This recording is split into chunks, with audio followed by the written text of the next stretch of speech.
আসসালামু আলাইকুম রহমতুল্লাহি ওয়া বারাকাতুহু। এই মুহূর্তে আমরা লিনোভো একটি ফোনের সিপিইউ আইসি রিমুভ করব। দেখতে পাচ্ছেন লিনোভো A1000 মডেলের একটি ফোন, আর এটার ফোন সিপিইউ প্রবলেম হয়ে গেছে। আমরা সিপিইউ চেঞ্জ করব। মূল বিষয় হচ্ছে যে টেস্টিং আইসি নিয়ে অনেক ধরনের ইনস্ট্রুমেন্ট, অনেক ধরনের মেশিন আমরা দেখতে পাচ্ছি এখন ইউটিউবে অনেকেই সাজেস্ট করছে। আসলে পেস্টিং আইসি তোলার জন্য ওই ধরনের মেশিন দিয়ে কাজ করলে সাকসেস হওয়ার সম্ভাবনা চেয়ে অ্যাক্সিডেন্ট হওয়ার সম্ভাবনা অনেক বেশি। আর আমি সবসময় সহজ করে দেখানোর চেষ্টা করি কাজগুলো ইজিলি কীভাবে করা যায়। সেক্ষেত্রে আমি দেখাচ্ছি এই পেস্টিং সিপিইউ আইসিটা আপনারা কীভাবে উঠাবেন। এখানে পেস্টিংটা অনেক শক্ত পেস্টিং করা আছে, আর এটা তোলাটা অনেকটাই কঠিন হবে। তারপরেও আমরা চেষ্টা করে দেখব যে এটা আসলে রিমুভ করা যায় কিনা। এবং মূলত এই সিপিইউটা নষ্ট হয়ে গেছে, সিপিইউটা গরম হচ্ছে।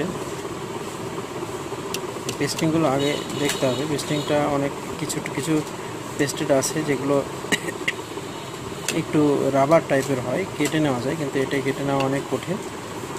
যার কারণে আমাদেরকে একটু আলাদাভাবে এটা তোলার চেষ্টা করতে হবে। আর আমরা সেক্ষেত্রে হট গান ইউজ করব।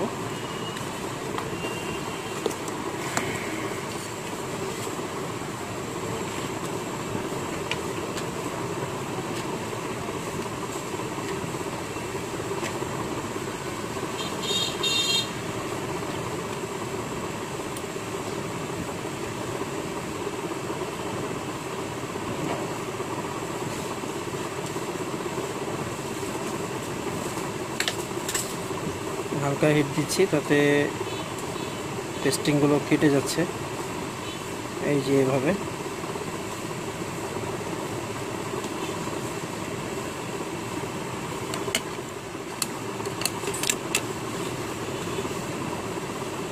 আমরা ঘুরে নিব আবার এই সাইডটা। দেখতে পাচ্ছেন যে পেস্টিংগুলো ছেড়ে দিচ্ছে। সাইডগুলো তুলে নিলে পরে আমরা আইসির ভিতরে যেগুলো আছে সেগুলোকেও আমরা তুলে ফেলতে পারবো।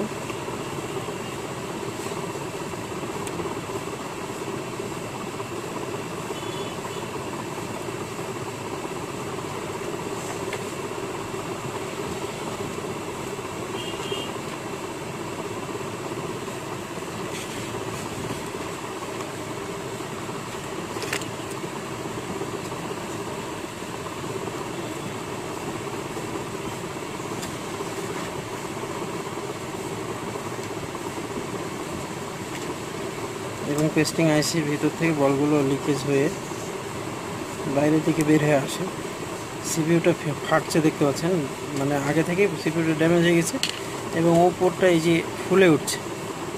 সিপিইউটা ড্যামেজের কারণে এই সমস্যা। আর সিপিইউটা খুব গরম হতো।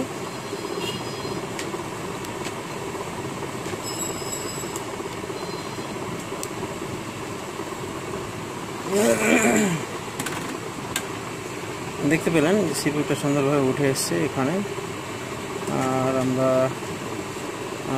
আরেকটু জুম করে জিনিসটা দেখার চেষ্টা করি, তাহলে এটা ভালো হবে।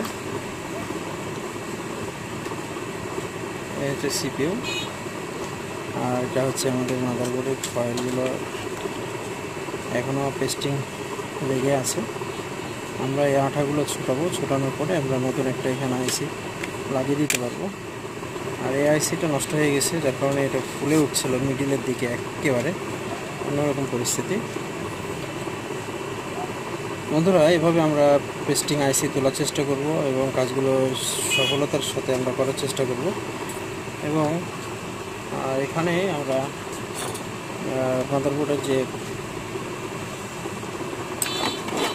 টেস্টেডগুলো লেগে আছে আঠাগুলো, সেগুলোকে আয়রনটাকে এভাবে ঘষে নিতে হবে আগে পরিষ্কারভাবে, যেন একেবারে তেলতেলে ভাব চলে আসে আয়রনে। এবং তেলতেলে ভাব চলে আসলেই তখনই আমরা এটা এখানে এভাবে ঘষে ঘষে আঠাগুলোকে সরাই দিব এবং এক্সেস যে বলগুলো আছে এগুলো উঠাই নেব। এরপরেই আমাদের নতুন আইসি লাগানোর পরিবেশটা তৈরি হবে।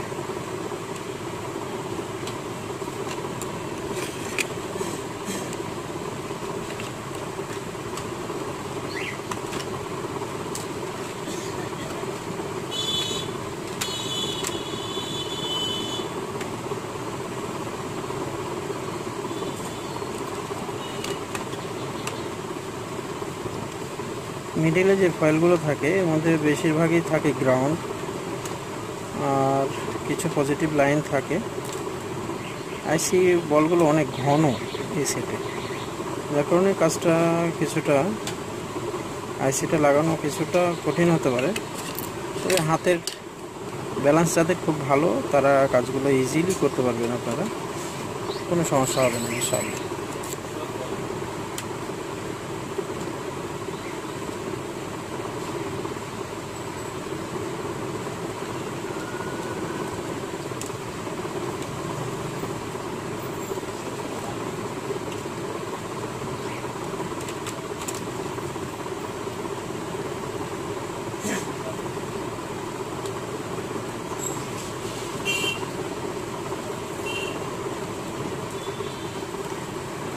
এভাবে ঘষে নিতে হবে। এখানে একটা জিনিস লক্ষণীয় আছে, সেটা হলো যে যখন আমরা এই আইসিগুলো উঠাবো তাতে কিছু বল আইসির সঙ্গে মাদারবোর্ডে কিছু ফয়েল উঠে আসতে পারে। এ বিষয়ে আপনাদেরকে আর একটু সহজ করি যে আইসির সাথে দু একটা যদি ফয়েল উঠে আসে মাদারবোর্ডে, এখানে আমরা দেখতে পাচ্ছি কয়েকটা, এটা নিয়ে দুশ্চিন্তার কিছু নাই।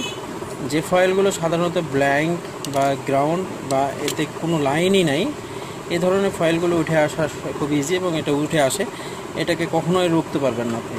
অতএব কিছু ফাইল যদি উঠে আসে এটা নিয়ে টেনশনের কিছু নাই, জাস্ট দেখতে হবে যে মাদারবোর্ডে যে জায়গায় ফাইল মিসিং আছে এটার সঙ্গে কোনো লেআউট এখান থেকে বের হয়েছে কিনা, লাইন বের হয়েছে কিনা এটা দেখতে হবে। যদি লাইন বের না হয়ে থাকে, ওটা একেবারে স্বতন্ত্র মনে হয়, তাহলে আর কোনো সমস্যা নেই এবং আমরা ওখানে নতুন আইসি লাগালে কাজ করবে ইনশাআল্লাহ। আশা করি এটার মাধ্যমে আপনাদের পেস্টেড আইসি তোলার ব্যাপারে সহজ কিছু থিওরি আমি দেখাতে পারছি। আপনাদের ভালো লাগলে অবশ্যই ভিডিওতে লাইক করুন, কমেন্ট করুন এবং শেয়ারের মাধ্যমে সকল বন্ধুদের কাছে পৌঁছে দেওয়ার জন্য নিজস্ব ভূমিকা পালন করবেন। আমি এভাবেই সবসময় গুরুত্বপূর্ণ বিষয়গুলো আপনাদের সামনে নিয়ে আসতে থাকবো ইনশাআল্লাহ। ভালো থাকবেন, সুস্থ থাকবেন। আসসালামু আলাইকুম রহমতুল্লাহি ওয়া বারাকাতুহু।